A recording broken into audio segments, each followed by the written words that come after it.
എല്ലാ പ്രിയ വിദ്യാർത്ഥികൾക്കും പുതിയ വീഡിയോയിലേക്ക് സ്വാഗതം. യൂണിവേഴ്സിറ്റി, അത് മഹാത്മാഗാന്ധി യൂണിവേഴ്സിറ്റി അഫിലിയേറ്റഡ് കോളേജുകളിലേക്കുള്ള ഡിഗ്രി പ്രവേശനവുമായി ബന്ധപ്പെട്ട തേർഡ് അലോട്ട്മെൻറ്റ് നാളെ പ്രസിദ്ധീകരിക്കും. അപ്പോൾ university fee, college joining, higher option ക്യാൻസലൈസേഷനുമായി ബന്ധപ്പെട്ടുള്ള വിദ്യാർത്ഥികളുടെ മുഴുവൻ സംശയങ്ങൾക്കുള്ള മറുപടിയാണ് ഈ ഒരു വീഡിയോയിൽ കൂടെ പ്രധാനമായും നിങ്ങളോട് പങ്കുവെക്കാൻ ആഗ്രഹിക്കുന്നത്. വിശദമായ വാർത്തയിലേക്ക് പോകാം. ആദ്യമായി ടീച്ചർ കാണുന്ന വിദ്യാർത്ഥി ഉണ്ടെങ്കിൽ തീർച്ചയായും മറക്കണ്ട സബ്സ്ക്രൈബ് ചെയ്ത് കൂടെ പ്രത്യേകം ശ്രദ്ധിക്കാം. സബ്സ്ക്രൈബ് ചെയ്തപ്പോൾ നോട്ടിഫിക്കേഷൻ ബില്ലേക്കുള്ള ഓപ്ഷൻ എനേബിൾ ചെയ്യുക. ചാനൽ വീഡിയോസ് നിങ്ങൾക്ക് ഉപകാരപ്രദമാകുന്നുണ്ടെങ്കിൽ തീർച്ചയായും ഇത് ലൈക്കും കൂടി ചെയ്യുക. അതുപോലെ നിങ്ങളുടെ സുഹൃത്തുക്കളിലേക്ക് ഷെയർ ചെയ്ത് കൊടുക്കാനും കൂടി പ്രത്യേകം ശ്രദ്ധിക്കും. അതുപോലെ നമ്മുടെ ചാനൽ വാട്സപ്പ് ചാനൽ ജോയിൻ ചെയ്യാനുള്ള ലിങ്ക് നിങ്ങൾക്ക് വീഡിയോയ്ക്ക് തന്നെ ഡിസ്ക്രിപ്ഷൻ ബോക്സിൽ നൽകുന്നതായിരിക്കും. അപ്പോൾ നമുക്ക് ഇതിനെ വളരെ പ്രധാനം അറിയിക്കുന്ന വാർത്തയിലേക്ക് തന്നെ കിടക്കാം.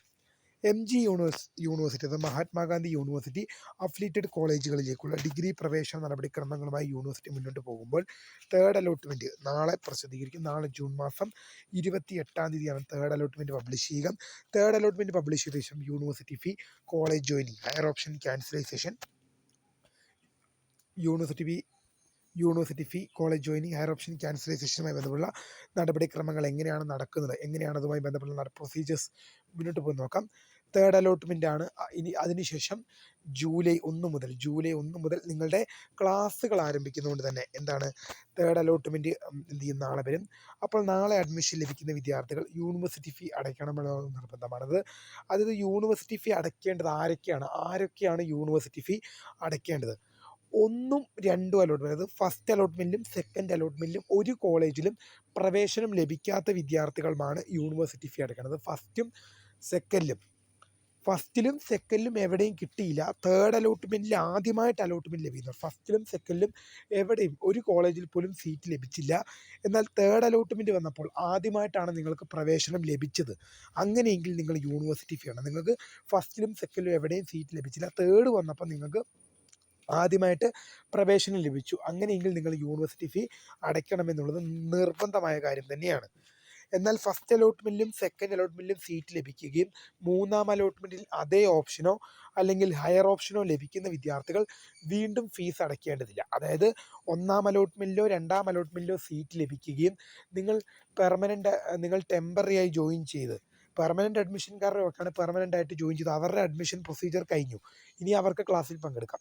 പക്ഷേ ടെമ്പററി അഡ്മിഷൻ എടുത്ത വിദ്യാർത്ഥികളുടെ കാര്യം എടുക്കുകയാണെങ്കിൽ അവർക്ക് എന്ത് ചെയ്യാം, അതേ ഓപ്ഷൻ ലഭിച്ചാലോ അല്ലെങ്കിൽ ഹയർ ഓപ്ഷൻ ലഭിച്ചാലോ നിങ്ങൾ എന്ത് ചെയ്യണം, വീണ്ടും യൂണിവേഴ്സിറ്റി ഫീ അടയ്ക്കേണ്ടതില്ല. അതായത് നിങ്ങൾക്ക് അലോട്ട്മെൻറ്റ് ലഭിച്ച് മുന്നുള്ള 1ആം അലോട്ട്മെൻറ്റിലോ 2ആം അലോട്ട്മെൻറ്റിലോ സീറ്റ് ലഭിച്ച് നിങ്ങൾ യൂണിവേഴ്സിറ്റി ഫീ അടച്ച വിദ്യാർത്ഥികൾ വീണ്ടും അടയ്ക്കേണ്ടതില്ല. എന്നാൽ 3ആം അലോട്ട്മെൻറ്റിൽ ആദ്യമായിട്ട് പ്രവേശനം നേടുന്ന വിദ്യാർത്ഥികൾ യൂണിവേഴ്സിറ്റി ഫീ അടയ്ക്കണമെന്നുള്ളത് നിർബന്ധമായിട്ടുള്ള ഒരു കാര്യം തന്നെയാണെന്നുള്ളത് പ്രധാനമായും ശ്രദ്ധിക്കേണ്ട വിഷയം തന്നെയാണ്. ഇനി കോളേജ് ജോയിനിങ് ജൂൺ മാസം 28 നാളെ മുതൽ അലോട്ട്മെൻറ്റ് വന്നു കഴിഞ്ഞാൽ വിദ്യാർത്ഥികൾക്ക് 30ആം തീയതിക്കുള്ളിൽ, ജൂൺ മാസം 30ആം തീയതിക്കുള്ളിൽ പ്രവേശനത്തിനായിട്ട് ഹാജരാകാൻ സാധിക്കും എന്നാണിപ്പോൾ അഡ്മിഷൻ ഷെഡ്യൂളിൽ കാണുന്ന. ഡേറ്റ് കുറച്ച് നീട്ടാൻ സാധ്യതയുണ്ട്. കാരണം തേർഡ് അലോട്ട്മെൻറ്റ് വരുന്നത് തന്നെ 28-നാണ്. അപ്പോൾ 29, 30 എന്തായാലും ചിലപ്പോൾ ഒരു ദിവസമോ 2 ദിവസമോ ഒക്കെ അഡ്മിഷൻ നീട്ടിത്തരാൻ സാധ്യതയുണ്ട്. വാട്ടെവർ, എന്നാൽ പോലും 30ആം തീയതിക്കുള്ളിൽ നിങ്ങൾക്ക് കോളേജ് ജോയിൻ ചെയ്യാം. അപ്പോൾ ഇനി അടുത്തതായിട്ടുള്ള സംശയമാണ്, സാർ സെക്കൻഡ് അലോട്ട്മെൻറ്റിൽ കിട്ടിയ അതേ കോളേജ് തന്നെയാണ് തേർഡ് അലോട്ട്മെൻറ്റിലും കിട്ടിയത്. സെക്കൻഡ് അലോട്ട്മെൻറ്റിൽ കിട്ടിയ അതേ കോളേജ് തന്നെയാണ് എന്ത് ചെയ്തത്, തേർഡ് അലോട്ട്മെൻറ്റിലും കിട്ടിയത്. അങ്ങനെയെങ്കിൽ എന്ത് ചെയ്യും? അങ്ങനെയെങ്കിൽ ഒന്നും ചെയ്യാനില്ല. നിങ്ങൾ അവിടെ നിങ്ങളുടെ വെബ്സൈറ്റിനകത്ത് നിങ്ങളുടെ ആപ്ലിക്കേഷൻ്റെ ലോഗിനകത്ത് മോഡ് ഓഫ് അഡ്മിഷൻ എന്ന ലിങ്ക് കാണും. അതിൽ ക്ലിക്ക് ചെയ്ത് നിങ്ങൾ ടെമ്പററി എന്നാണ് കൊടുത്തിരിക്കുന്നത്. മോഡ് ഓഫ് അഡ്മിഷനിൽ നിങ്ങൾ നേരത്തെ ടെമ്പററി എന്നാണ് ക്ലിക്ക് ചെയ്ത് വെച്ചിരിക്കുന്നത്. അത് മാറ്റി പെർമനൻ്റ് ആക്കേണ്ടി വരും. അതായത് നിങ്ങൾക്ക് 3ആം അലോട്ട്മെൻറ്റോട് കൂടി നിങ്ങൾക്ക് ലഭിക്കുന്ന സീറ്റ് എന്ത് ചെയ്യണം, നിങ്ങൾ കൺഫേം ചെയ്യണം. നിങ്ങൾക്ക് 3ആം അലോട്ട്മെൻറ്റോട്, തേർഡ് അലോട്ട്മെൻറ്റോട് കൂടി നിങ്ങൾക്ക് ലഭിക്കുന്ന സീറ്റ് നിങ്ങൾ കൺഫേം ചെയ്യണമെന്നുള്ളത് ഓർത്തിരിക്കുക. അത് നിങ്ങൾക്ക് ഈ 3ആം അലോട്ട്മെൻറ്റിൽ നിങ്ങൾക്ക് ഇഷ്ടപ്പെട്ട കോളേജായിരിക്കാം, ഇഷ്ടപ്പെടാത്ത കോളേജായിരിക്കാം, ഇഷ്ടപ്പെട്ട കോഴ്സായിരിക്കാം, ഇഷ്ടപ്പെടാത്ത കോഴ്സായിരിക്കാം, വാട്ടെവർ, നിങ്ങളത് പെർമനൻ്റ് ആയിട്ട് ജോയിൻ ചെയ്തേ പറ്റൂ. കാരണം ഇനി നിങ്ങൾക്കൊരു മാറ്റമില്ല. കാരണം തേർഡ് അലോട്ട്മെൻറ്റോട് കൂടി എന്ത് ചെയ്യാണ്, നിങ്ങളുടെ ടെമ്പററി ആയി കിടക്കുന്ന എല്ലാ സീറ്റുകളും തേർഡ് അലോട്ട്മെൻറ്റോട് കൂടി പെർമനൻ്റ് ആക്കപ്പെടുകയാണ് ചെയ്യുന്നത്. അപ്പം നിങ്ങൾ വെബ്സൈറ്റിൻ്റെ ഉള്ളിൽ കയറി മോഡ് ഓഫ് അഡ്മിഷൻ ഇതിൽ ക്ലിക്ക് ചെയ്ത് ടെമ്പററി എന്നുള്ളത് മാറ്റി പെർമനൻ്റ് ആക്കി മാറ്റേണ്ട നിർബന്ധമാണ്. അതുമാത്രമല്ല, നിങ്ങൾ ഫീസ് അടച്ച് കോളേജിൽ പ്രവേശനം നേടണം. അപ്പോൾ ഞാൻ പറഞ്ഞു യൂണിവേഴ്സിറ്റി ഫീ അടയ്ക്കാൻ നേരത്തെ എന്താണ് ഫസ്റ്റിലും സെക്കൻഡിലും എവിടെ സീറ്റ് ഇല്ല. ഫസ്റ്റ് അലോട്ട്മെൻറ്റിലും സെക്കൻഡ് അലോട്ട്മെൻറ്റിലും ഒരു കോളേജിലും സീറ്റ് ലഭിച്ചില്ല.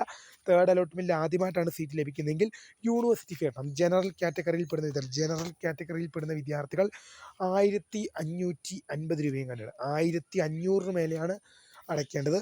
SC ST കാറ്റഗറിയിൽ പെടുന്ന വിദ്യാർത്ഥികൾ 50 രൂപയാണ് അടയ്ക്കേണ്ടത്. ജനറൽ കാറ്റഗറിയിൽ പെടുന്ന വിദ്യാർത്ഥികൾ 1550 രൂപയും SC ST കാറ്റഗറിയിൽ പെടുന്ന വിദ്യാർത്ഥികൾ 50 രൂപയുമാണ് യൂണിവേഴ്സിറ്റി ഫീ അടയ്ക്കേണ്ടത്. യൂണിവേഴ്സിറ്റി ഫീ അടയ്ക്കേണ്ടത് നിർബന്ധമാണ്. ഞാൻ ആദ്യമേ പറഞ്ഞു നിങ്ങൾക്ക് ഇഷ്ടമുള്ള കോളേജായിരിക്കാം, ഇഷ്ടമില്ലാത്ത കോളേജായിരിക്കാം, ഇഷ്ടമുള്ള കോഴ്സായിരിക്കാം, ഇഷ്ടമില്ലാത്ത കോഴ്സായിരിക്കാം, വാട്ടെവർ നിങ്ങൾ യൂണിവേഴ്സിറ്റി ഫീ അടയ്ക്കണം എന്നുള്ളത് നിർബന്ധമാണ്. എന്നാൽ ഈ മൂന്നാം അലോട്ട്മെൻറ്റിൽ സീറ്റ് ലഭിക്കാത്തവർ എന്ത് ചെയ്യും? മൂന്നാം അലോട്ട്മെൻറ്റിൽ സീറ്റ് ലഭിക്കാത്തവർ ഒന്നും ചെയ്യേണ്ട. നിങ്ങൾക്കുള്ള സ്പെഷ്യൽ അലോട്ട്മെൻറ്റുകളും കാര്യങ്ങളും സ്പെഷ്യൽ അലോട്ട്മെൻ്റ് ഉണ്ട്. അത് കഴിഞ്ഞ് എല്ലാം കഴിയുമ്പോൾ സ്പോട്ട് അഡ്മിഷൻ ഉൾപ്പെടെയുള്ള കാര്യങ്ങളൊക്കെ ഉണ്ട്. നിങ്ങൾ അടുത്ത അലോട്ട്മെൻറ്റിന് വേണ്ടി വെയിറ്റ് ചെയ്യുകയാണ് ചെയ്യേണ്ടത്. Higher option ക്യാൻസലൈസേഷൻ. ഇനിയിപ്പോൾ ശരിക്കും ഹയർ ഓപ്ഷൻ ക്യാൻസലൈസേഷനുമായി ബന്ധപ്പെട്ടുള്ള കാര്യങ്ങൾ പ്രധാനമായും പറയേണ്ടതില്ല. കാരണം ഇനി നിങ്ങൾക്ക് വെയിറ്റ് ചെയ്യാൻ അലോട്ട്മെൻ്റ് ഇല്ല. കാരണം തേർഡ് അലോട്ട്മെൻറ്റോട് കൂടി എന്ത് ചെയ്യണം? തേർഡ് അലോട്ട്മെൻറ്റോട് കൂടി നിങ്ങൾക്ക് ലഭിച്ച സീറ്റ് നിങ്ങൾ തൃപ്തരായിരിക്കും. നിങ്ങൾക്ക് ലഭിച്ച സീറ്റ് നിങ്ങൾ തൃപ്തരാണെങ്കിലും ഇനി അഥവാ നിങ്ങൾക്ക് ലഭിച്ച സീറ്റ് നിങ്ങൾ തൃപ്തരല്ലെങ്കിലും നിങ്ങൾ എന്ത് ചെയ്യണം? പെർമനൻ്റ് അഡ്മിഷൻ എടുക്കണം. ഇനി ഹയർ ഓപ്ഷൻ ഉണ്ടെങ്കിലോ അല്ലെങ്കിൽ ഹയർ ഓപ്ഷൻ ഇല്ലെങ്കിലോ അതുകൊണ്ടൊന്നും കാര്യമുള്ള ഒരു കാര്യമില്ല. അത് നിങ്ങൾക്കിനി ഹയർ ഓപ്ഷൻ ഉണ്ടെങ്കിൽ ഇനി വെയിറ്റ് ചെയ്യാൻ ഒരു അലോട്ട്മെൻ്റ് ഇല്ല. നിങ്ങൾക്കിനി ഇപ്പോൾ ഉദാഹരണം പറയുകയാണെങ്കിൽ നിങ്ങൾക്ക് 20 ഓപ്ഷൻ കൊടുക്കാം. അതിൽ 5ാമത്തെ ഓപ്ഷൻ അലോട്ട്മെൻറ്റായി ലഭിച്ചെങ്കിൽ പോലും ഇനി നിങ്ങൾക്ക് വെയിറ്റ് ചെയ്യാൻ ഒരു അലോട്ട്മെൻറ്റ് ഇല്ല. കാരണം എന്ന് വെച്ചാൽ എന്താണ്? തേർഡ് അലോട്ട്മെൻറ്റോട് കൂടി നിങ്ങൾക്ക് കിട്ടിയ സീറ്റ് നിങ്ങൾ പെർമനൻ്റ് ആക്കപ്പെടണം. തേർഡ് അലോട്ട്മെൻറ്റോട് കൂടി നിങ്ങൾക്ക് ലഭിച്ച സീറ്റ് നിങ്ങൾ പെർമനൻ്റ് ആകുകയാണ് ചെയ്യേണ്ടത്. അതുകൊണ്ട് തന്നെ ഹയർ ഓപ്ഷൻ ക്യാൻസൽ ചെയ്യാതെ ഇരുന്നാലും ഹയർ ഓപ്ഷൻ ക്യാൻസൽ ചെയ്താലും പ്രത്യേകിച്ച് ഗുണമൊന്നുമില്ല. അപ്പോൾ എന്തായാലും ഇക്കാര്യങ്ങൾ ശ്രദ്ധിച്ചു മുന്നോട്ട് പോകുക. തേർഡ് അലോട്ട്മെൻറ്റ് നാളെ പ്രസിദ്ധീകരിക്കും. അപ്പോൾ നിങ്ങൾക്ക് 28, 29, 30 തീയതികളിൽ കോളേജുകളിൽ പ്രവേശനത്തിനായിട്ട് ഹാജരാകാം. അപ്പോൾ എന്തായാലും ആ ഡേറ്റ് കുറച്ച് നീട്ടാൻ സാധ്യതയുണ്ട്. കാരണം 28, 29, 30 കോളേജ് ജോയിനിങ് ഉള്ളത്. അപ്പോൾ 28 മാത്രമേ അലോട്ട്മെൻറ്റ് ഉള്ളൂ. 28 പറഞ്ഞാലും വൈകുന്നേരം ഒരു ഉച്ചയൊക്കെ ആവും, മിനിമം ഒരു ഉച്ചയെങ്കിലും ആവും അലോട്ട്മെൻറ്റ് വരുമ്പോൾ. എന്തായാലും ഒരു ദിവസമെങ്കിലും അഡ്മിഷൻ നീട്ടാൻ സാധ്യതയുണ്ട്. എന്തായാലും അലോട്ട്മെൻറ്റ് ഈ തേർഡ് അലോട്ട്മെൻറ്റിലും എന്തെങ്കിലും കാരണവശാൽ തേർഡ് അലോട്ട്മെൻറ്റിലും പ്രവേശനം ലഭിക്കാത്തവർ ഒരു കാരണവശാലും ഭയപ്പെടേണ്ട ആവശ്യമില്ല. നിങ്ങൾക്ക് വേണ്ടിയുള്ള സ്പെഷ്യൽ അലോട്ട്മെൻറ്റും കാര്യങ്ങളൊക്കെ ഉണ്ട്. എന്തായാലും വെയിറ്റ് ചെയ്യുക. വീഡിയോ ഇഷ്ടപ്പെട്ടാൽ ലൈക്ക് ചെയ്യുക, ഷെയർ, സബ്സ്ക്രൈബ് ചെയ്യുക. അപ്പോൾ my name is Krutha, founder of Scribe for the career and thank for watching. By.